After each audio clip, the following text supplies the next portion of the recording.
All right, let's bring in this morning's roundtable. Good to have with us Portia Roberson, CEO of Focus Hope, that you see up there on the upper right. Sandy Barua is head of the Detroit Regional Chamber, cat a corner from her. Political consultant and political strategist Mario Moro, above him, is here. And the former majority leader of the Michigan Senate, Randy Richardville, there on the lower right. Of course, on the right, Randy, I want to start with you, a supporter of President Trump's. Can we start anew? Is there anything you think to this talk of that you heard in the inaugural speech and a lot of the talk afterwards about bringing us all back together, or are we just stuck in our corners for some time now? Oh, it's up to us individually, I think. I mean, I had a person from England send me an email the other day that said, we need some kind of a Gandhi-like leader here. And I said, you know what we need is we need better mirrors, because it starts at home. You know, we don't need somebody in Washington telling us how to feel, how to act, how to behave. We had a bad example of that for 4 years. I think most of you know that I supported President Trump. I believed a lot of his policies, and I was sick and tired of listening to him talk. I hated the way that he tweeted people. I hated the way he treated people. And I'm glad that part of the presidency is gone. Now we'll have to see if this new group, new leadership, and by the way, the fact that they have the House and the Senate leaning in their direction too, let's see if they do something different, more maybe Clinton-esque than what happened when Barack Obama and Nancy Pelosi and Harry Reid took over. I think the pendulum swung too far to the left, and then you saw a whole bunch of people scattered to the right. So I'm hoping they stay somewhat close to the middle, maybe a little more right than you would expect. I'm going to have T-shirts made up that say we need better mirrors. I love that idea. But Portia, the first test comes then as to whether or not you go ahead and go through with impeaching former President Trump now, which might not help build that bridge. Yeah, but I think Republicans realize how much they need to do this in order to just clear the Republican Party of Donald Trump. I mean, nobody, I think, really wants him to remain the face of the party. Nobody? And so I think it's going to move forward. We see now that Mitch McConnell is in support of it. He's sort of quietly managing his troops to get behind it. And I think it's really because we've seen the disaster that turned out to be Donald Trump. I mean, to the very end, he turned out to be somebody who was a lightning rod for this country. And when you talk about whether or not we can regroup, I think, you know, the president and the vice president have shown that they want to be conciliatory. They want to work together. They do not want to go in and have to do a tie buster every time they have a vote come up. They really want to try and work with folks. And I think, you know, the relationship that the president has with the people who have been in the Senate for a long time will help him do that. But I certainly think that they're going to try and move forward with this impeachment trial and get him impeached. Sandy, as much as I love Portia, I'm not sure that you or others would agree that that everyone wants Trump gone. I think there's a lot of Republicans who still see him as very central to the strength of the party. Yeah, if I were in studio with Portia, I would agree with her, obviously. But since I'm safely at home, I am going to disagree with my friend Portia. And here's why.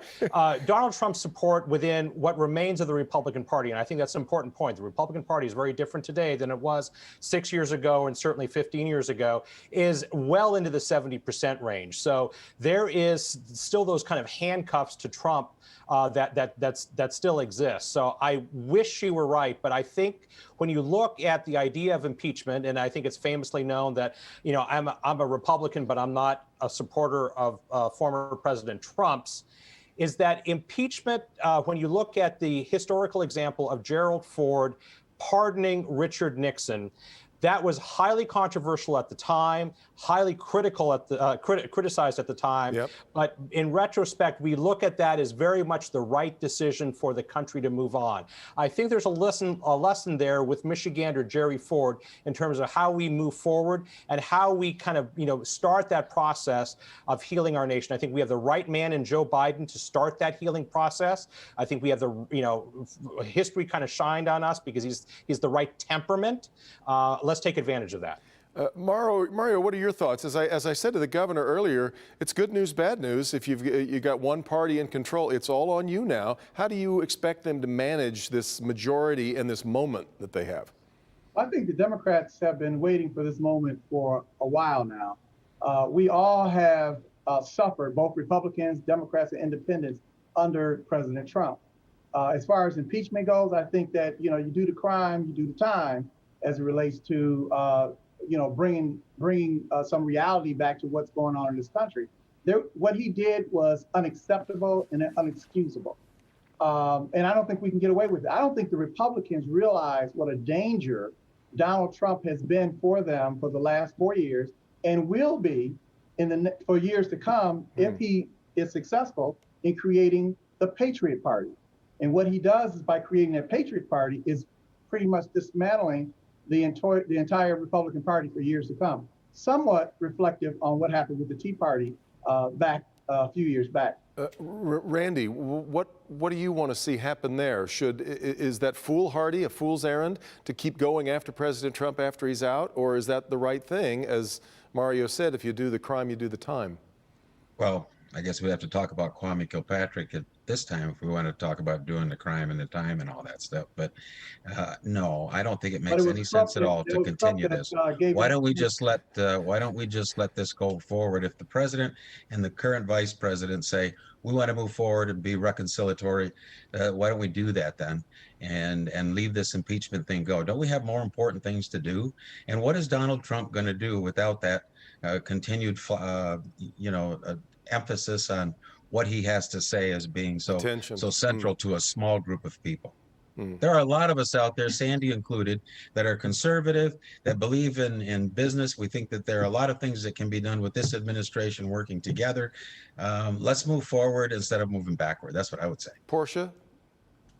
Yeah, I just think there's some significant differences, even when you talk about the example of Nixon and Gerald Ford. I mean, Nixon actually left office because he knew that he, was facing this sort of this impeachment process.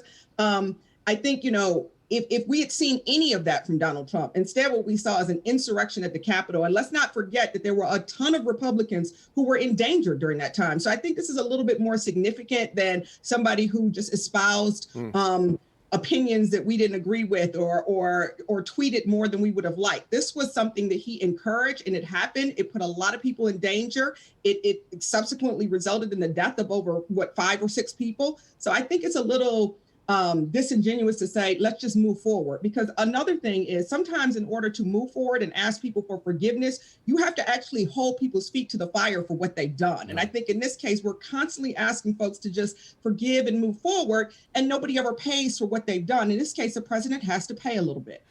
Mario, let me let you now get back to the remark you were trying to make there when Randy brought up Kwame Kilpatrick. Yeah, and I apologize, Randy, for interrupting you. It's not my style. But what my point was is that, we can't keep bringing up apples and oranges. What President Trump did, again, was unexcusable and unacceptable.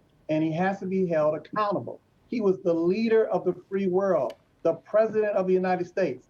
And for Republicans, independents or Democrats who are following him in these misdeeds, we just we're going to get along. We got to get along with doing the right thing. And let's start by doing the right thing.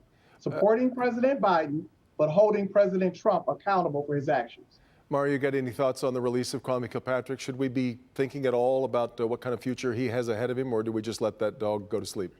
No, basically, to be honest with you, I'm happy that he got out to spend time with his family. I thought 28 years was excessive. I thought that, he did wrong. He's paid the price for it. The president at the time released him. Let him move on and do his job. I don't think he's coming back to Detroit to run for office and all this other speculation that's out there. Let the man live his life and move on. Sandy, wrap it up for us. So I'm just going to say, go back to the impeachment question again. The reason why, I agree completely with the crimes that Donald Trump has committed. But look at this conversation. We have a brand new president. We have a brand new vice president. We have this new opportunity to move forward in a new way. And we've spent a bulk of this conversation talking about the former president. That is not what I want for our country moving forward. I agree that what has happened is beyond reprehensible, huge American damage. But let's take advantage of this unique moment in time with, frankly, what I consider to be a unique leader, the right man at the right time for our country to move us forward. And I got to get the Flashpoint economy back on track. I got to get to a break. Gang, thanks so much for the time. We'll continue with more in just a minute.